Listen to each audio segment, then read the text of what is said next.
AITA for finally snapping at my overbearing brother-in-law, potentially fracturing my husband's relationship with his family after years of interference?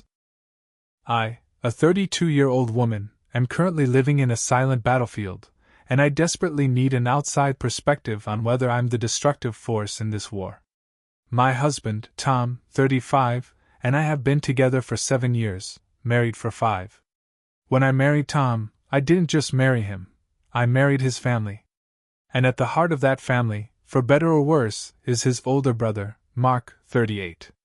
Tom and Mark have always shared an incredibly close bond, almost an umbilical one. Mark, being the eldest, naturally fell into the role of protector, advisor, and frankly, decision-maker for Tom.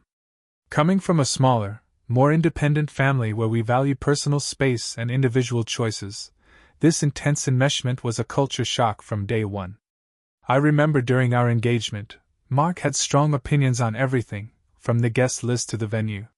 He even insisted that Tom's cousin, whom I'd met once, be a groomsman, despite Tom's hesitation. Tom, bless his heart, would just shrug and say, "That's just Mark.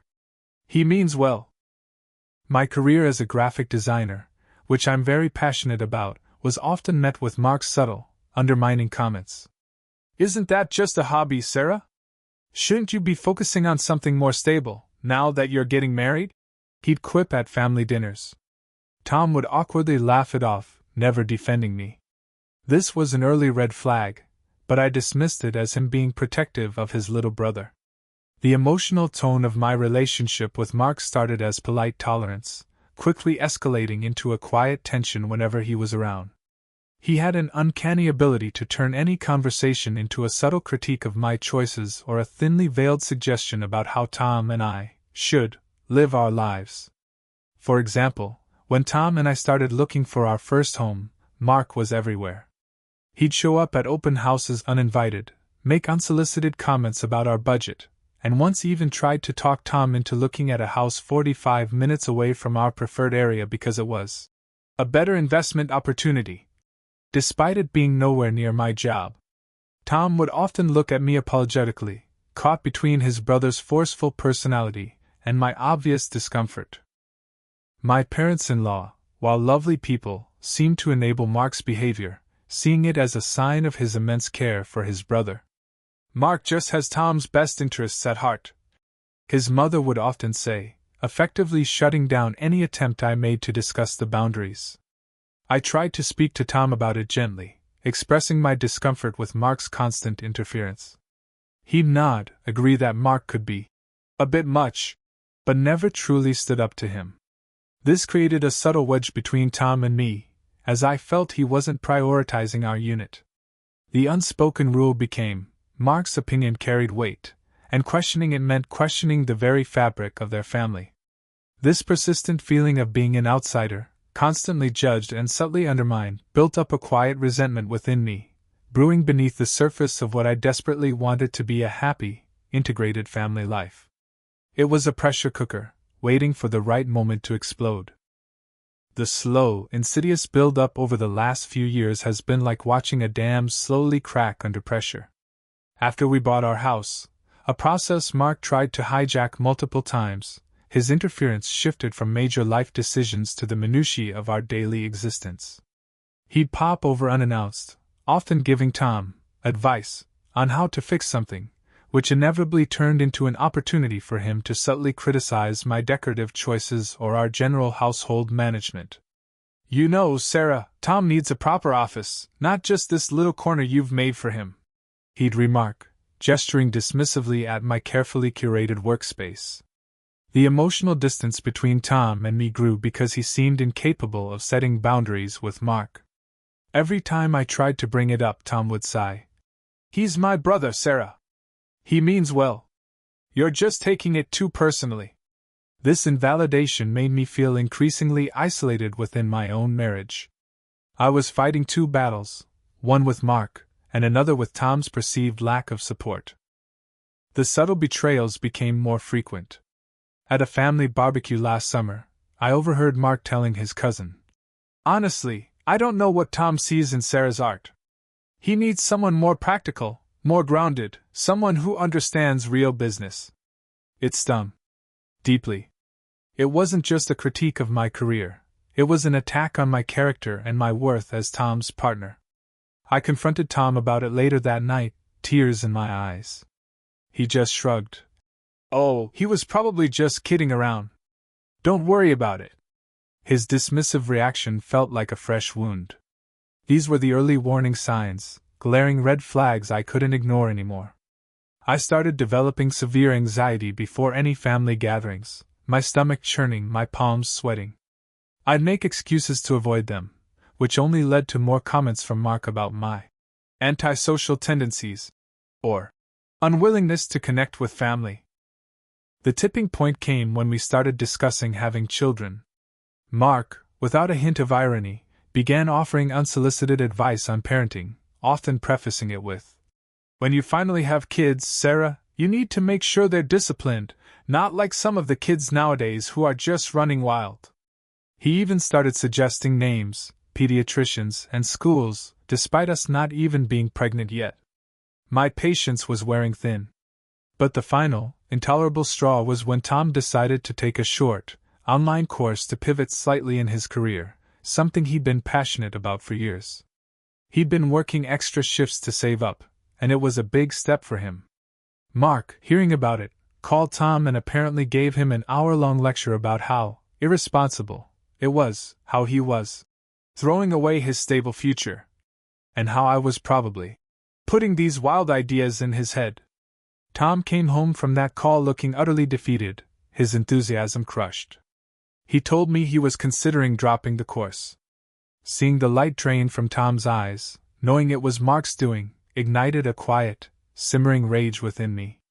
I knew, deep down, that this constant interference, this undermining of our choices and our happiness, had to stop.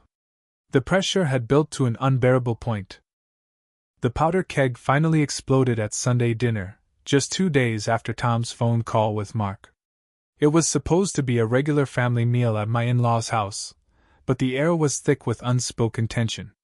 Tom was unusually quiet, picking at his food, his usual cheerful demeanor replaced by a sullen silence. I knew he was still reeling from Mark's lecture about his career course. I kept shooting Tom concerned glances, but he avoided my gaze. Mark, oblivious or uncaring, was holding court at the head of the table, regaling everyone with stories of his latest business triumph. He then pivoted, his eyes landing directly on me, a smug smile playing on his lips. "So, Sarah," he began, his voice dripping with false concern, "I heard about Tom's new endeavor. Are you sure it's wise for him to be taking on these risks? Especially with future plans on the horizon?" His gaze flickered meaningfully towards my stomach. My blood ran cold. He was not only publicly undermining Tom's aspirations but also subtly suggesting I was an irresponsible influence, and then bringing up private matters about us potentially having children. This was it. The culmination of years of snide remarks, condescending advice, and relentless interference. The pressure cooker burst. "Mark," I said, my voice surprisingly calm, though my hands were shaking under the table.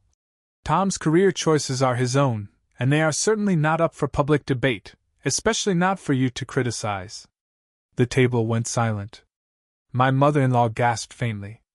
Tom flinched, staring at his plate.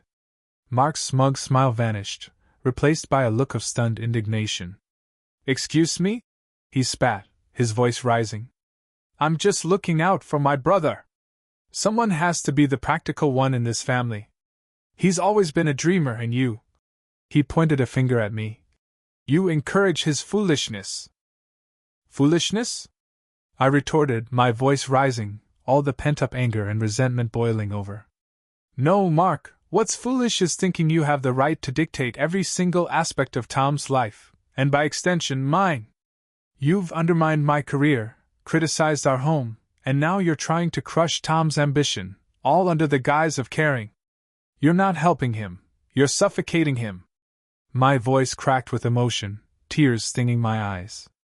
"And for the record, my art is a successful business that pays our bills, and Tom's risks are his passion, something you seem incapable of understanding. Mark slammed his fist on the table. You have no idea what you're talking about, Sarah. You're an outsider. You don't understand how this family works. I've been protecting Tom his whole life, making sure he doesn't make stupid mistakes, and now you're trying to turn him against me, against his own family. His face was red with fury. My father-in-law finally intervened, his voice stern. Mark! Sarah! Enough! But I was beyond stopping. Protecting him, Mark? Or controlling him? You don't want him to succeed on his own terms, you want him to be a puppet in your shadow. I stood up, my chair scraping loudly. I am not an outsider, Mark. I am Tom's wife. And if you can't respect our choices, our lives, and stop meddling, then maybe it's time you step back from our lives entirely. I grabbed my purse, my heart pounding against my ribs, and stormed out of the house, leaving a stunned silence in my wake. Tom, for the first time, did not follow me. The confrontation was brutal, raw, and devastating. Mark, genuinely believing he was acting out of loyalty and love for his brother, felt attacked and misunderstood. I, driven by years of suppression and a fierce need to protect my marriage and my husband's autonomy, finally erupted. The moral ambiguity was palpable. Both parties believed they were in the right, creating an irreparable rift. The drive home was a blur of tears and raw, ragged breaths. My body trembled uncontrollably, and my mind replayed Mark's furious face, his accusations, and worst of all, Tom's stunned silence. When I finally reached our house, I collapsed onto the kitchen floor, sobbing uncontrollably. The anger that had fueled my outburst quickly dissipated, replaced by a gut-wrenching grief and an overwhelming sense of guilt. I had finally said what I needed to say, but the cost felt astronomical. I hadn't just lashed out at Mark, I had shattered the fragile peace of Tom's family, and potentially damaged his relationship with his beloved brother. The relief of finally speaking my truth was overshadowed by the profound loneliness and the terrifying uncertainty of what came next. The silence that followed from Tom was the most painful part. He didn't call, he didn't text. He didn't come home for hours. When he finally did, his face was pale, his eyes red-rimmed. He walked past me into the bedroom, not saying a word. I knew he was hurting, caught between the two most important people in his life. His silence, however, felt like a silent condemnation, a confirmation that I had pushed too far. It was a fresh wound on top of the old ones. The constant rumination began almost immediately. Did I say too much? Was it fair to lash out at a family dinner? Should I have chosen a private moment, even though every attempt at a calm conversation had been dismissed? The guilt gnawed at me, whispering that I had sabotaged Tom's family, that I was the unreasonable one who couldn't just get along. My daily life became a struggle. My creativity, essential for my graphic design work, felt completely stifled by the constant anxiety and sadness. I found myself staring at my computer screen for hours, unable to focus. My appetite vanished, and sleep became an elusive luxury, plagued by nightmares of escalating arguments and Tom's disappointed face. The strain on my marriage with Tom was immense. The usual ease and comfort between us were replaced by a palpable tension. We spoke in hushed tones, avoiding any mention of Mark or the family dinner. The unspoken chasm between us grew wider with each passing hour of silence. I desperately wanted Tom to validate my feelings, to tell me I was right to stand up for us, but he remained neutral, withdrawn, seemingly overwhelmed by the fallout. My own family, when I finally called my sister and poured out the story, offered unwavering support. You should have done this years ago, Sarah, she said, validating my feelings. But even their support couldn't fill the void left by the potential loss of my husband's family, or the terrifying silence from Tom. My mental health spiraled. I felt isolated, trapped in a seemingly unwinnable situation, constantly questioning my choices and my sanity. The bitterness towards Mark still lingered, but it was now diluted by a deep sorrow for the fractured relationships and the fear that I had irrevocably broken something precious, not just with Mark, but with Tom.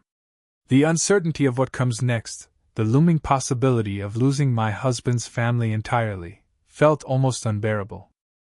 It's been almost 2 weeks since the explosion, and the silence from Mark is absolute. My in-laws have sent a few clipped texts to Tom, asking if he's okay, and implying that I was the instigator. Tom is still quiet, withdrawn, and the tension between us is thicker than ever. We're existing in the same house, but it feels like we're miles apart. I've spent countless hours replaying every moment of that dinner, every hurtful word exchanged, every instance of Mark's interference over the years. My mind is a whirlwind of conflicting emotions and doubts, and I genuinely need some objective input. Was I too harsh? Did I go too far by demanding that Mark step back from our lives entirely? I understand that from his perspective, he genuinely believes he was acting out of love and loyalty for his younger brother. He likely sees me as an outsider who is trying to separate Tom from his family, ruining their close-knit dynamic. Perhaps he truly feels I'm a negative influence, encouraging Tom to take risks and stray from the path Mark believes is best for him. Is my desire for autonomy and boundaries just being perceived as selfishness and a refusal to integrate into their family culture? On the other hand, I feel completely justified. Years of my feelings being dismissed, my career being subtly undermined, my husband's spirit being crushed by his brother's overbearing advice, and the constant interference in our personal lives, it all culminated in that moment. I felt like I was fighting for my marriage, for Tom's happiness, and for my own right to exist as an equal partner, not just a satellite in their family's orbit. Was it wrong of me to finally stand up for myself, even if it meant a dramatic confrontation and the potential fracturing of Tom's family relationships? So, Reddit, I'm turning to you because I'm lost and struggling. AITA for finally snapping and telling my brother-in-law to back off, potentially causing a major rift between my husband and his family? Was I wrong to prioritize my peace and my husband's autonomy over maintaining a difficult relationship with an overbearing in-law? Or was my outburst justified, a necessary evil to establish boundaries and protect my marriage? I need honest, unbiased perspectives, because right now, I'm consumed by guilt and confusion, and I don't know how to navigate this broken family dynamic.